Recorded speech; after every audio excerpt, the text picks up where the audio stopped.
ঈদের আনন্দ কিন্তু এখনো শেষ হয় নাই। এরই মাঝে আমরা অনেকেই ঘুরছি, বেড়াচ্ছি, আত্মীয় স্বজনের বাসায় যাচ্ছি, খাওয়া দাওয়া করছি, কিন্তু ফাঁকে ফাঁকে অনেকেই ফরেক্স মার্কেট দেখে নিচ্ছি।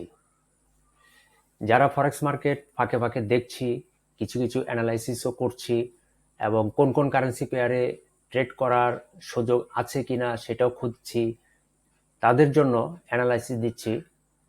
গোল্ড, সবার জনপ্রিয় gold, H4 time frame trading view চার্টে। আসুন, আমি আমার ব্যক্তিগত অ্যানালাইসিসটি এখানে করে রাখছি, আপনারা সেটি দেখে রাখুন এবং আপনাদের পার্সোনাল স্ট্র্যাটেজি অনুসারে মিলিয়ে দেখুন আপনাদের সাথে যাচ্ছে কিনা। আসলে ফরেক্স মার্কেট খুবই কঠিন এবং খুবই ঝুঁকিপূর্ণ জায়গা। এখানে একটু ভুল হলেই, অ্যানালাইসিস একটু ভুল করলেই লস অবধারিত। এই জন্য আমরা অনেকেই ভয় পাই এবং শঙ্কায় থাকি যে আমাদের অ্যানালাইসিসটা কি সঠিক হচ্ছে না ভুল হচ্ছে। সবসময় একটা দ্বিধাদ্বন্দ্বে আমরা ভয়ে থাকি, কারণ পকেটের নগদ টাকাগুলো নিমিষেই চোখের সামনে লস হয়ে যায়। তাই অ্যানালাইসিস করার জন্য একাধিক অ্যানালাইসিসের সহযোগিতা নিতে হয়, কিন্তু সমস্যা হচ্ছে যে অন্য কারোর অ্যানালাইসিস আমরা দেখার সুযোগ পাই না। কিন্তু আমি প্রায় প্রতিদিনই ব্যক্তিগত কাজের ফাঁকে ফাঁকে অ্যানালাইসিস শেয়ার করছি। টেকনিক্যাল অ্যানালাইসিসগুলো প্রতিদিনই করি বিভিন্ন কারেন্সি পেয়ারের উপর, এবং সেগুলো আপলোড করি, পোস্ট করি। আপনারাও সেগুলো দেখুন এবং দেখে নিজেদের অ্যানালাইসিসের সাথে যাচাই বাছাই করুন, মিলিয়ে নিন।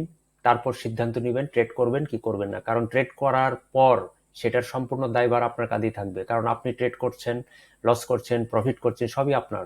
শুধুমাত্র আমার স্ট্র্যাটেজি অনুসারে আমার অ্যানালাইসিসটা আপনারা দেখার সুযোগ পাচ্ছেন, এবং সেখান থেকে কিছুটা হলেও কনফার্মেশন, কিছুটা হলেও শিক্ষা, কিছুটা হলেও সহযোগিতা পাবেন ইনশাল্লাহ। সুতরাং আমার অ্যানালাইসিসগুলো দেখতে থাকুন ধারাবাহিকভাবে। প্রতিদিনই আমি টেকনিক্যাল অ্যানালাইসিসগুলো পোস্ট করছি বিভিন্ন কারেন্সি পেয়ারের উপর। আপনারা সেগুলো দেখুন এবং যাচাই বাছাই করুন। আজকে এই মুহূর্তে গোল্ড দেখছি। চলুন, গোল্ড এখানে একটি সাপোর্ট জোন আছে, খুব ভালো একটি সাপোর্ট জোন আছে এখানে, রেজিস্ট্যান্স জোন। এটি আগে সাপোর্ট জোন ছিল, এখন এটি রেজিস্ট্যান্স জোন তৈরি হচ্ছে।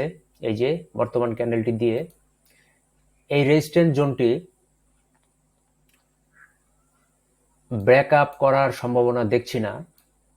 যদি এখানে বর্তমান রানিং ক্যান্ডেলটি দিয়ে পরিষ্কার ব্রেক আপ করে এই রেজিস্ট্যান্স জোনটিকে ভেঙে দেয়, তাহলে নিশ্চিত প্রাইস উপরের এই রেজিস্ট্যান্স জোনে চলে যাবে।